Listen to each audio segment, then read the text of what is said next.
بەهێزترین و باشترین پڕۆژە یەکێکە لە باشترین دراوە ئەلکترۆنیەکان کە ئێوە دەتوانن بە شێوەی ماین ئەم دراوەی بەدەست بهێنن کە پڕۆژەی فاکتۆریال نێتوۆرکە. بەڕێزان من بە تەعداوەڵێم کە ئەمە دەبێتە یەکێک لە باشترین پڕۆژەکانی ساڵی 2023 دواتر پێتان ئەڵێم کە بۆچی من ئەوەندە سوورم لەسەر ئەم پڕۆژەیە و هاتم پێش ئەوەی کە پڕۆژەکە بێتە بواری جێبەجێکردنەوە واتە ئەپەکە بەردەست بێت بووەوە من پێشتر ڤیدیو بێەوە دروست بکەم چونکە دەزانم دەبێتە باشترین پڕۆژە بۆ ئەو کەسانەی کە حەز لە ماینی دراوی ئەلکترۆنیەکەن و دواتر پێتان ئەڵێم کە جیاوازی ئەم پڕۆژەیە لەگەڵ پڕۆژەکانی تر چییە بۆیە من سۆرم لەسەر ئەم پڕۆژەیە کە ئێوە پێش ئەوەی کە چەند ڕۆژێکی تر ئەم پڕۆژەیە بەردەست دەبێ یەکەم ئەو کەسانە بن کە زوو باشداری ئەم پڕۆژەیە بکەن.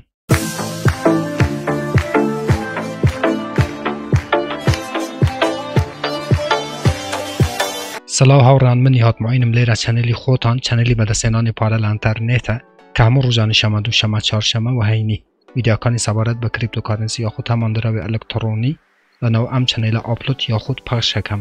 بۆ ئەوەی زانەری ئێوە لەبارەی کریپتۆکارنسی ببەمە سەرەوە و هەروەها ئێوە بتوانن لە ڕێی ئەم چەنەلەوە بێ بەرامبەر دراوی ئەلکترۆنی و هەروەها دۆلاری ئەمریکی بەدەست بهێنن. گەر حەستان لەم جورە ڤیدیۆانەیەوە بۆ ئەوەی ڤیدیۆکانی داهاتوو لەدەست نەدەن دەتوانن چەنەلەکە سابسکرایب بکەن زەنگوڵای تەنشش چالاک بکەن بۆ ئەوەی هەر کاتێک کەمە ڤیدیۆیەک ئاپلۆد دەکەم یاخود بڵاوەکەمەوە یوتیوب لە ڕێی نۆتیفیکیشنەوە ئاگادارتان بکاتەوە و یەکەم کەس بن کە بێن ڤیدیۆکەم ببینن. بالێ بەڕێزانم من زۆر سۆرم لەسەر ئەم پڕۆژە چونکە ئاگام لە تیمی پڕۆژە هەیەوە دواتر لە کۆتایی ئەم ڤیدیۆیەش ڤیدیۆیەک کە سەبارەت بە خودی تیمی پڕۆژەکەیە بۆ ئێوە بڵاوەکەمەوە بۆ ئەوەی ئێوە باشتر لەم پڕۆژە تێبگەن کە من یەک بەخۆم گەیشتیمە ئەو قەناعەتەی کە یەکێک دەبێ لە بەهێزترین پڕۆژەکان لە بواری ماینکردنی دراوی ئەلکترۆنی کە ئەویش پڕۆژەی فاکتۆریالە. هاوڕان هەروەکو بیداتی ڤیدیۆکەم بە ئێوە وت من هاتم پێشتر ڤیدیۆەکەی لەسەرم پڕۆژە دروست بکەم چونکە قەول وایە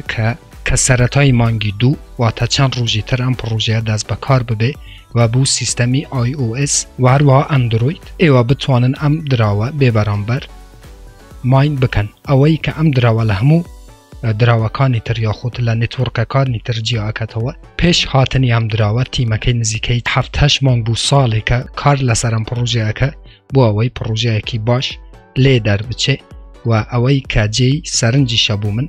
کە ئەم پڕۆژە لە مانگی 6ەوە KYC بوو دەکرێت واتە ئێوە دەتوانن مانگی 6 KYCەکە ئەنجام بدەن و ئەوەی کە لە هەموو شتێکیش گرنگترە مانگی ئاگۆستە کە هەروەکو لێرانە لە ڤیدیۆکەش دەبینن کە مانگی 8 مانگی ئاگۆست 2023 ئێوە دەتوانن ترێدی بەم دراوەی بکەن بەشێک لە واتە بەشێکی ئەم دراوە دەتوانن ترێدی پێ بکەن و کڕین و فروشتنی پێ بکەن و ئەوەی کە زۆر گرنگیشە بەڕێزانم بە نسبەت ئەم دراوەوە کە ئەتوانم ئاماژەی پێ بکەم جگە لەوەی کە ئێوە ڕۆژانە ماینیەکەن ئەم دراوەی کە ئەتانداتێت دەتوانم بە دوو شێوەی تر دیسانەوە لەم پڕۆژە دراو بەدەست بهێنن دراوی فاکتۆریال کە ئەویش یەک لە ڕێی سندوقەکانە کە ڕۆژانە سندوقتانە دەتێ و دەتوانە لە ڕێی ئەم سندوقانەوە دراوی فاکتۆریال بەدەست بێنن و دوایمیش ئەوەیە کە ئێوە دەتوانە لە ڕێی ئینڤێت کۆدەوە واتە کۆدی ڕێفرالی خۆتانەوە دابەشی سەر خەلکانێک بکەم بۆ ئەوەی ئێوە بتوانن لە ڕێی ئینڤێت کۆدەوەش بتوانن ئەم فاکتۆریالە ئەم دراوە بەهێزەی ساڵی 2023 بەدەست بهێنن. واتە با دووبارە بکەمەوە بەڕێزانم لە سەرەتای ئەم مانگە پڕۆژەکە دەست پێیەکە ئەمە یەک زۆر گرنگە واتە پێش وەختە من ڤیدیۆم بۆ ئێوە دروست کردووە بۆ ئەوەی ئێوە ئامادە بن و چاوتان لەسەر یوتیوبی من بێت هەر کاتێک کە پڕۆژەکەم بڵاو کردەوە ئێوەش یەکەم کەس بن کە بێن بەشاری لەم پڕۆژە بکەن و لە هەمووی گرنگتر دووەم کە لە مانگی 6ەوە واتە پڕۆژەیەکی زۆر خێرایە کە لە مانگی 6ەوە KYC ئێوە دەتوانن KYCەکە ئەنجام بدەن و لە هەموو گرنگتر ئەوەیە کە پاش دوو مانگی تر کە مانگی 6 تەواو بوو KYCەکەتان ئەنجامدا لە مانگی 8ەوە ئێوە دەتوانن ترێدی بەو دراوەی بکەن کە شتێکی زۆر گەورەیە بەڕاستی ئەگەر تیمەکە بێت و ئەم پڕۆژەیە ئەم هەنگاوانەی کە خۆی لە ڤیدیۆەکە کە ئێستا بوو ئێوە پەخشەکەم کە ئاماژێ بەو شتەی کردووە کە لە مانگی 2 بوو مانگی 8ەوە ئەم سێ هەنگاوە گرنگەی ئەنێ بەڕاستی پێتان ئەڵێم کە یەکێک دەبێت لە بەهێزترین پڕۆژەکان و ایوش یکم کس بنگورن بشاریلان پروژه بکن بو اوی ام حاله لدست خوتان مدن من دتوانم بیلم فاکتوریال نتورک یکی که جیاواسترین پروژه که دتوان ری لسال 2023 بتقیتوا چونکه بر راستی همو پروژه کانی همو هنگاوه کانی یک با یک جیبجیه که و دلنیا بن لوش که بر رزانم من شتی خراب بوی و بلاو ناکموالناو ام چنیله چونکه دزانم فاکتوریال آینده بو فاکتوریاله بو کاربرانی فاکتوریاله. Join the Factorial network in February. Gain a lot of coin in short amount of time as a miner. Don't miss that golden opportunity. The network provide a lot of coins in the beginning for free.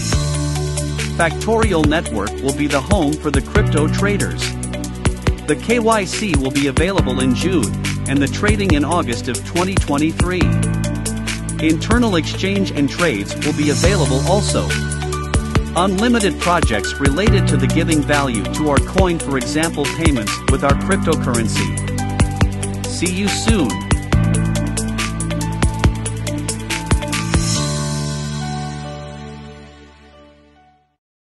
لیرانه کوتاهی بم ویدیو دینم برزانم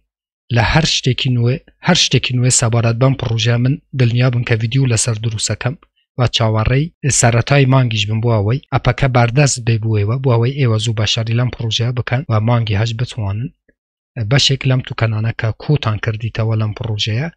بە ئاسانی ترێدی پێ بکەن و بفروشن. واتە بە کورتی و بە کرمانجی بەڕێزانم پێتان بڵێم کە ئەمە نوقلە واتە پڕۆژەیەکە بە هیچ شێوەیەک لە دەستخۆتان مەدەن. ئیتر هەمووتان بەخۆی گەورە سپێرم خواتان لەگەڵ.